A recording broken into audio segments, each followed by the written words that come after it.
newspaper review, but also part of the panel for the newsroom. We have Victor Bwire, who's the programs manager for Media Council of Kenya. We have Evans Wafula, who is a journalist, and last but not least, Dr. George Nyabuga, who is Media and Communications lecturer at the University of Nairobi School of Journalism. But before we get into the discussion, just an update. And a standard journalist based in Homa Bay County is nursing injuries after a police officer beat him up and destroyed his camera as he covered chaos at the county assembly on Tuesday. James Omoro, who writes for the Standard newspaper, narrated what he had been going about his business at 8:30 a.m. in the morning when an officer approached him while he was taking pictures and started beating him up even after identifying himself. Police are yet to apprehend the rogue officer. One of the police officers came, and I thought he wanted to know who I was, but he first of all grabbed my camera. That's when he began asking me who I was. I told him I'm a journalist who is doing his work. Then he did not listen. He began hitting me with the baton. He started by hitting. He wanted at the initial stage.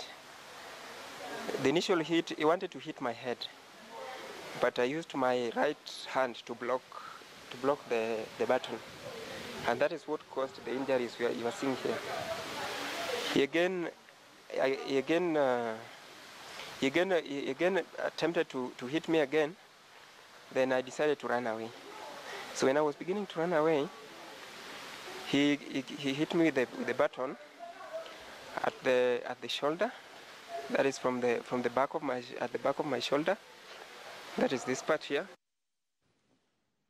All right, and that's his account of what happened. Let me start with you, Dr. Nyabuga, on the intolerance of towards journalists, still by especially state forces. From his story, and it's also on the Standard today, he describes what happened under the hands of a police officer. These are meant to be people who provide security, not to harass journalists or anyone for that matter. Clearly, but it seems like in this country, the police sometimes consider journalists they are sort of enemies, particularly when they are writing stories that may be unpalatable to certain actors, particularly at the county level. And I think we've seen this numerous times, where, especially at the county level, some individuals are intolerant to the journalists and the way they cover issues. And sometimes when they try to investigate issues of corruption, issues of bad governance, and that is not peculiar to Homa Bay. I think we've seen this a few times. And these are people that don't seem to understand the press freedom, and particularly how the Constitution, and that the Constitution actually provides for press freedom in this country. At various times, we've been promised by the police that they will protect journalists, particularly when they are going about their work. But it seems like we obviously have a long way to go. A long way to go, but we also have rogue individuals. All right, and from the training perspective, as a lecturer, when you're training, media journalists who are going to get into the field, what areas does one need to be very careful and possibly just look out for? Because again, at the end of the day, no story is worth your life. Mm-hmm. That is something that we've always told our students. There's no story worth your life. And consequently, we always tell them that it is important to be safe, because if you're dead, then you don't get to tell the story. Yeah. The other thing is that from a journalistic and a perspective, a newsroom perspective, some of these are professional hazards. Sometimes you go into dangerous areas knowing that these are the challenges that you will face. But the story is sometimes worth telling. Because if you don't have journalists going into those areas, then the story will not be told and people will not know what is happening. And as such, you know, these professional hazards must be dealt, obviously, very carefully. The media houses themselves must provide security training. I know that the Media Council sometimes provides this training. They've worked very closely with other institutions to try and provide this. Because as you see from university, not all the students join journalism. But the journalists that work in various media houses experience violence, experience intolerance differently. And as such, it's important that they are properly prepared before they go to some of these assignments. And I think some of the correspondents sometimes do not understand how dangerous some of the situations are. Right. But it's imperative upon the people that occupy those positions to actually protect press freedom, because it is by protecting the journalists that they protect and advance press freedom in this country. Let me come to you, Evans. You're a journalist and you probably have been in the line of fire or a place which was potentially dangerous. Maybe your experience and some of the things that, or maybe nuggets that you would give in terms of advice, because again, you need to get the story. It's just that balance of ensuring that you're at the right place at the right time. However, there is always a danger, especially if it's a volatile environment.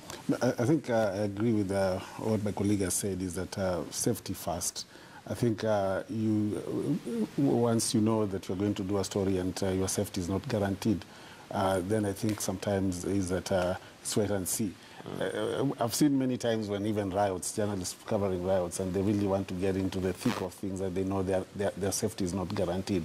So I think first is informed by your personal decision to see whether you are safe enough to be able to pursue a certain story. And also maybe whether that safety comes from yourself, from your media organization, or from the security agency. Once that is not guaranteed, then I don't see why you should really risk your life. But because information will never disappear that easy. But the most important, I think, is that we need to ask ourselves whether the police even do understand the role of the media.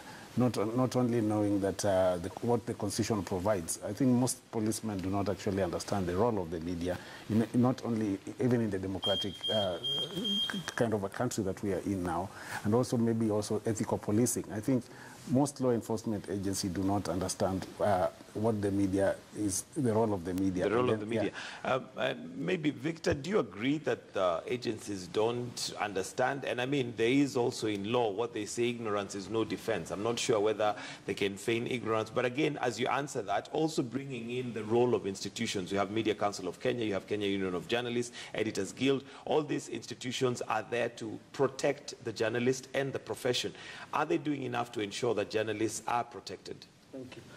One, we are doing what is humanly possible. The players you have mentioned under the Kenya Media Sector Working Group, there's a big group of all media institutions. Media Council, the Kenya Union of Journalists, Political Journalists Association, AMWI, the whole team. And we have now even included police out there, because last week when the Editors Guild held their press club, the Inspector General actually appointed Charles Owino, the Director of Communication, to be a focal point to be following up on issues of journalist harassment.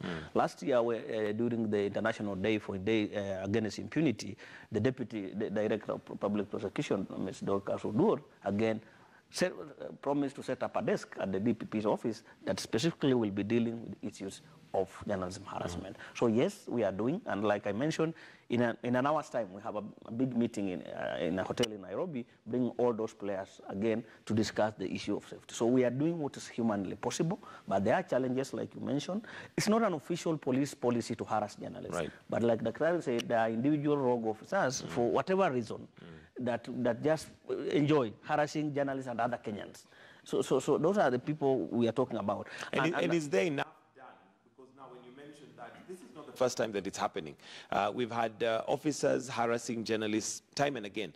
But do we get to the bottom of what actually is done after they have done that, and possibly either found guilty or dealt with according to the law? That's the big challenge, and that's why we are bringing all these players around, that the impunity. We have, in Kenya, we have only had 2 investigations and a judgment.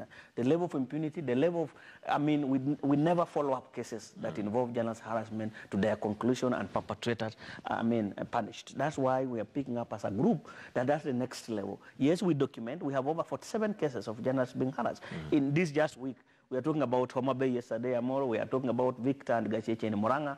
who were harassed by EAP. We're talking about journalists in Tana River who were beaten by the sergeant at arm. So it's not just one thing. We have 47 cases of them across the country. Right. And that's alarming because if that's going to happen, then how will journalists work in such an environment? That's why we are scaling it up. That one, on the other level, we are engaging security agencies, like I mentioned, like the Moro case yesterday, case we have already written to the IPOA to open an immediate investigation and we see what happens. But in addition to that, we're also putting it to individual journalists, the issue of risk analysis, that as a journalist, you have to understand some basic things like risk analysis, even not just following a story, self-awareness, that the work you do is very sensitive. Looking at the level of corruption related at the county level. And remember, most of our journalists who work in counties come from those areas. That's their home areas, where people even know your home, you are such and such a daughter or son. The level of exposure is too high and risk.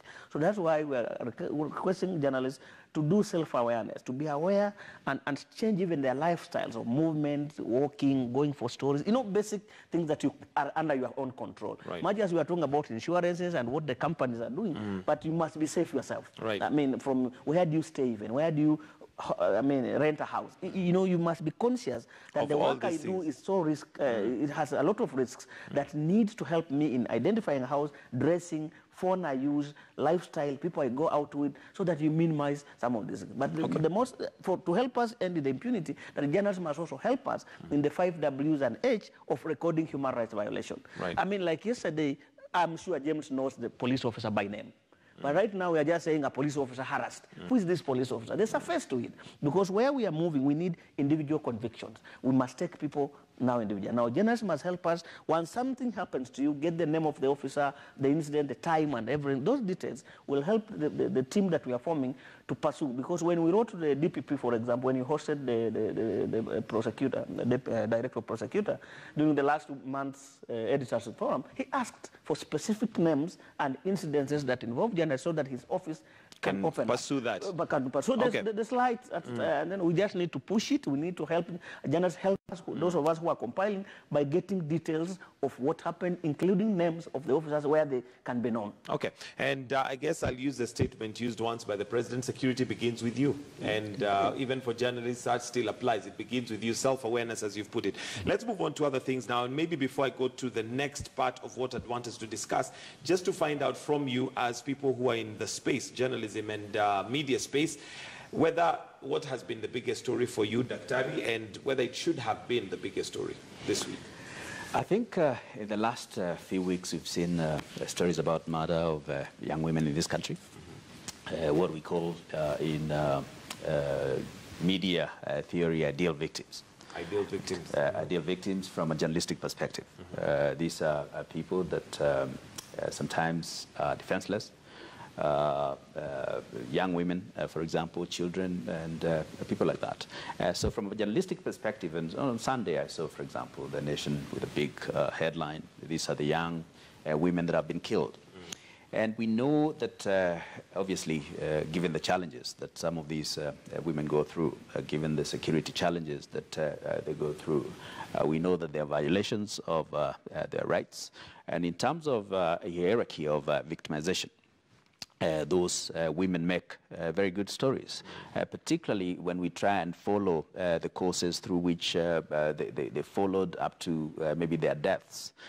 Those are interesting stories, not only interesting to me, but interesting to readers. So we may think that the media sometimes is obsessed with some of these murder stories, but nonetheless, they make interesting reading. They ensure that we engage with crime discourses in this country. So, you know, from a journalistic perspective, these are interesting stories. These are important stories because they must be told. Because, you know, when we try to memorize, when we try to remember, it is important that those pictures, those stories of those people's lives that have been taken in unclear circumstances must be told. It must be highlighted. Yes. Victor, the biggest story for you this week, and whether it should have been the biggest story. Are there some stories that possibly we have neglected that should have been highlighted a bit more? Thanks. I mean, the stories on death, obviously, is a major thing that the society is going through a lot, and a lot is happening. I mean, the societal unrest, so that was good. But to me, I looked at the story about the Murang'a water and the issue of the need to Nairobi City Council to be taxed or to pay some money for the water. And it opened up the whole debate around the issue of the law, around natural resource management. Is it a national function? Is it a county government function?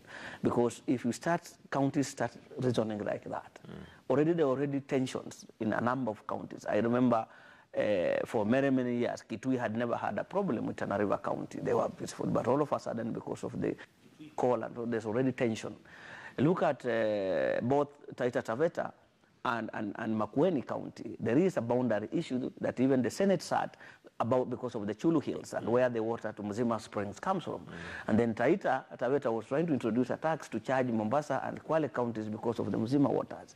There's a problem between Isiolo and Meru about boundaries. Now, if Kisumu starts saying like Victoria is ours and we tax, then Turkana says oil is ours. It's a big debate that needs to be unpacked and say what is the potential for this. If countries start that conversation of wanting to say this is ours, this is our natural resource, then what is the big potential around the issue of we as a nation? And the issue of natural resources as provided for in the Constitution, that what remains are national resources and what remains are county resources. To me, that story portends for this country a big thing that needs to be looked at very carefully, and we start looking at already, because I know there are already four Senate committees around boundary issues within the country, which have never even been made public because of the fear that what happens if the Senate committee report on Taita Taveta Makueni comes out. There is the Kisumu, Vihiga, and the Nandi. There is the Meru, Isiolo. So those are issues that we need to start to discuss to highlight. Do you feel that they've been given a back burner as opposed to whether they should have been maybe part of even the headline? I thought that needed to be highlighted. And it's an ongoing story, it's a developing story. There's still room. It's not that we have lost, but I think it's a story that needs to be brought out, and spotlights of other counties where similar thinking is already happening, so that we open up for a bigger debate. All right, Evans, what has been a big story for you and whether it deserved to be the big story? I think I'll stick with the stories of the murders because the impact of these stories on our political, socio-economic and cultural life has really come out.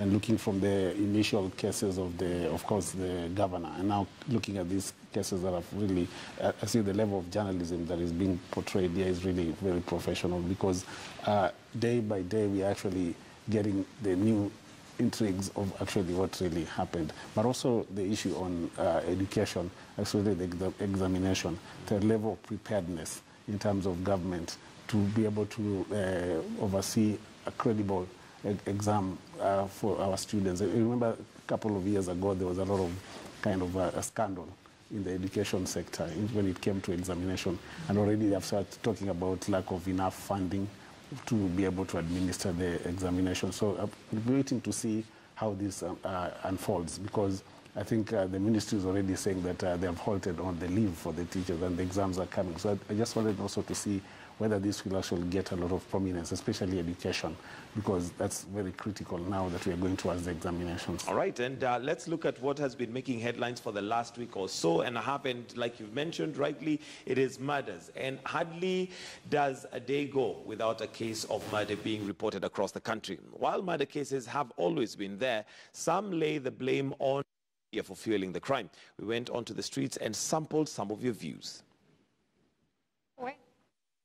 It's good, I like it. In fact, I always view KTN and the way they are covering, naona ni mzuri. Kwa sababu ni kama wanasema kila kitu, hawafichi, and they are available. Na kuna matatizo yoyote, as far as I'm concerned. The other media, they are okay, like NTV, Citizen. They are all the same, but I think KTN is, yes. But tunajua kama sio media tutajulia wapi. Many things have happened. Mambo mengi yametendeka na hatujui. Sasa kama ingekuwa ni media, in fact hatungejua. Kwa sababu okay, mimi naweza kwenda pate kitu kinaendelea, niambie mtu mwingine hivi hivi, lakini ukikiona kwa media sasa ndio utaamini hiki huu ni ukweli. It is increasing the awareness to the younger people about how people are being killed. That one can influence the young people either negatively or positively. Let the media make introduce another forum, a forum about teaching the young people the importance of living well, the importance of discipline, the importance of loving one another and taking care of one another's needs, other than trying to expose the young people. My opinion is that the media is probably making us think that the situation is very bad. Because every time I watch news, there is always a case of there's been a murder here, there's been a murder there, and so on. So it's more of sad news. And I wish there could be a little bit of good news, maybe something good that has happened in the recent past, that can give the country a reason to celebrate, not always to be sad. Some of the views people that watch news up and about.